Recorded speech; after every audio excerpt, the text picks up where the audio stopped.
Alright, hello guys.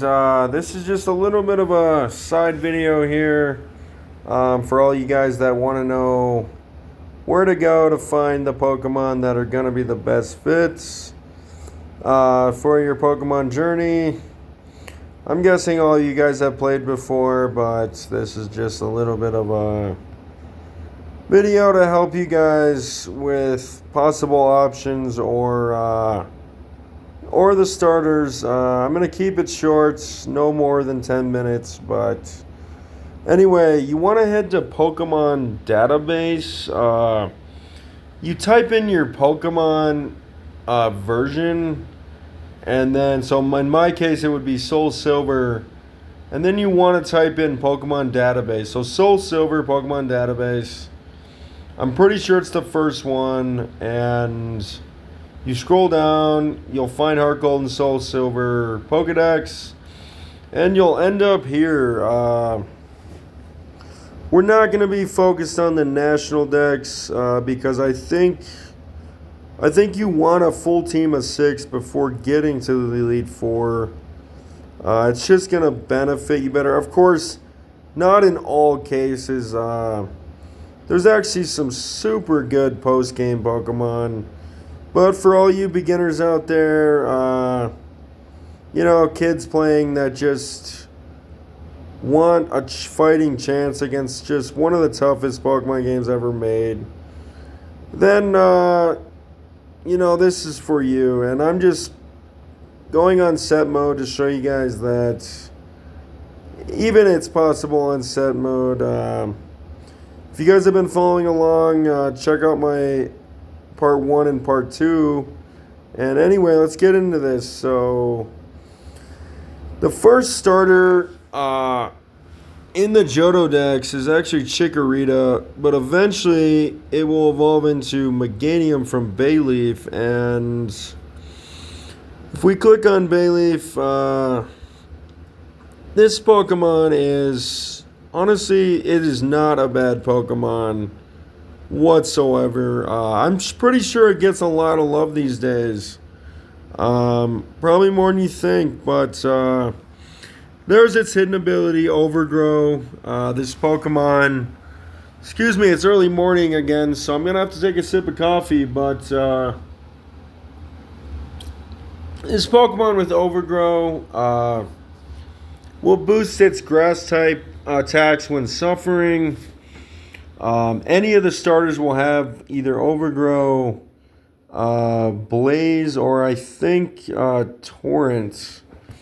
And this will boost their signature, well, any grass, fire, or water move.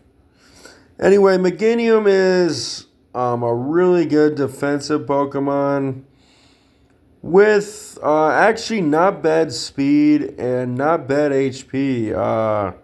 Attack and special attack could be a little better on it, in my opinion. But just go ahead and get an attack or special attacking nature on it and maybe lower speed. You cannot lower HP, but if you lower speed on it, it has the potential to be one of the best Pokemon in the game in terms of even taking out the original Kanto champion with probably 2 of the toughest water types you'll ever come across. At least, gens 1 through 5. Anyway, yeah, this Pokemon, like I said, it's got base 525, stats at level 50. Once it reaches level 50, this is just without EVs, but this gives you a good benchmark to go off of. So yeah, that's Meganium, and I'm sure it's far better than people give it credit for. I've seen him used competitively, and this Pokemon can take hits for days. And what it can dish out is actually incredible. You got to go to Gen 4 if you're clicking on this and doing it right. And you go to this generation. What I'm really focused on is This move here, Frenzy Plant, it's a signature move, and it can be a game changer, Frenzy Plant. It can even learn Outrage from a move tutor. That's probably not in-game, but, it's got stuff like Frenzy Plant, Toxic. It can even learn Earthquake, Body Slam to Paralyze. So, yeah, this Pokemon is probably a little underrated in many guys' opinion.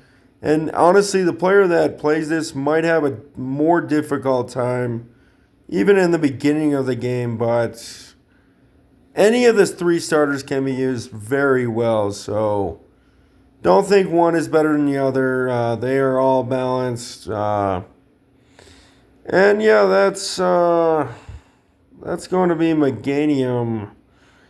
And then we'll head back, and here's everyone's favorite Typhlosion. This is probably, like I said, Blaze is its ability. This Pokemon is a really good special attacker with amazing speed.